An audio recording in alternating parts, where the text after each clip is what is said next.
but it's, I think your pants look hot.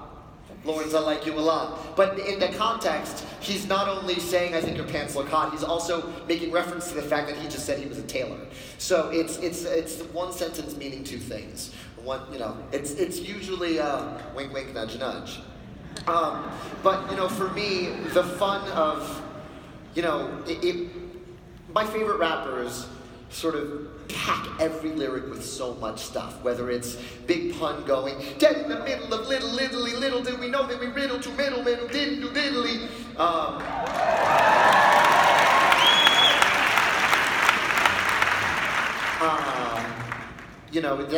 That's pretty good. So that's the bar I was setting for myself. That is really good. Yeah, so that's the bar I'm setting for myself. So when I'm writing, Hamilton's lyrics, it's not about rhyming at the end of the line. Like, I actually introduce everyone else rhyming much more simply, right? So John Lawrence comes in, I'm John Lawrence in the place to be. 2 pints of Sam Adams, but I'm working on 3. That's very Run DMC, 80s, went to St. John's University. And it's very like rhyme at the end of the line and rhyme very much on beat. And then you introduce Lafayette, who is still struggling with the language, right? Oui, mon ami, je m'appelle Lafayette. The Lancelot of the Revolutionary set. I came from afar just to say bonsoir. Tell the king que c'est toi, who's the best c'est moi. I had to learn French just to write those 2 lines. I didn't speak any French, and I had to learn just enough to... Pretty much fluent. Yeah, ask me to say anything beyond that, and I couldn't help you. And so it's, again, dun, dun, dun, dun, dun, dun, dun, and then Hamilton comes in, and it's, I'm a diamond in the rough, a shining piece of coal, trying to reach my goal. My power speech is unimpeachable, only 19, but my mind is older, which is a Mobb Deep reference. These New York City streets get colder. I shoulder every burden, every disadvantage I've learned to manage. I don't have a gun to brandish. I walk these streets famished. The plan is to fan this spark into a flame. But damn, it's getting dark, so let me spell out the name. You know what I mean?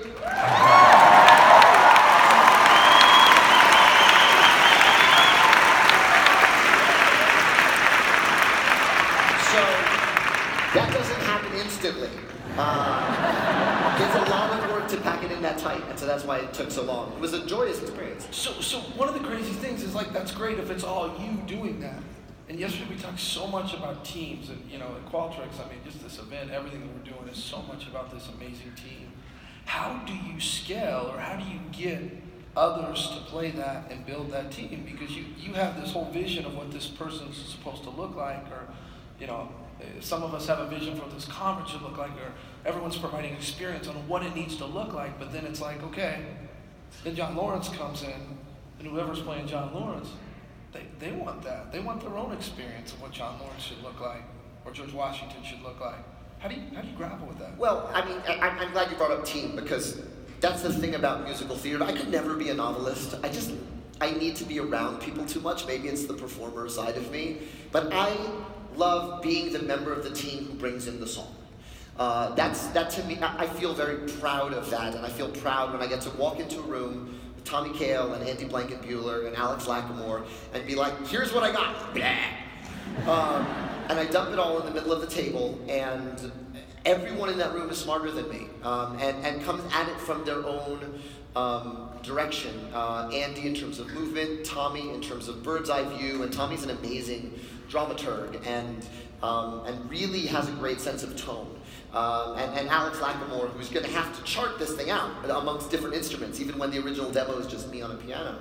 And so that's the most fun for me, is when the moment when I get to bring a song into a room and other creative minds kick it around.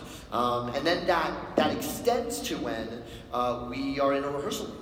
And we have these amazing actors who bring all these different colors and flavors to it. Tommy sort of elevated again, like I'm reading Chernows' book for the first time, and I'm imagining which rappers and which singers get to be the founders. And Tommy sort of elevated that to a principle in terms of really casting an amazingly diverse cast.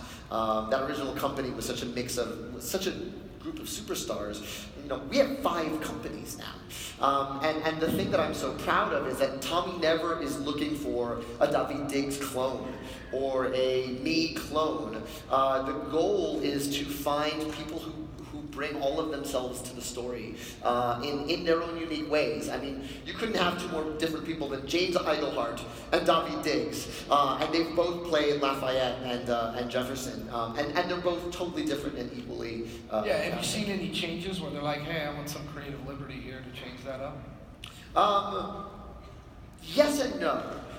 You know, it's the thing about the show is it works pretty good. Which is, hold on here.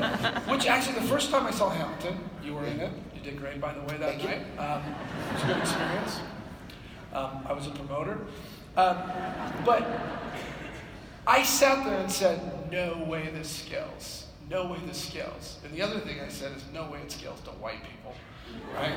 Like, how do you have the school play where people are actually singing Hamilton or whatever else it is, but as we watch, it's scaling masterfully. Everyone's singing. Yeah.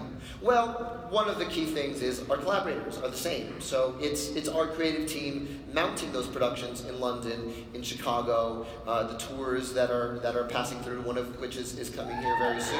Yeah. Next month. What are you guys for a treat? They're incredible, and the other thing that, you know, it was a little, it's interesting. There's so much talented, there are so many talented actors of color that just need the opportunity and just need the roles.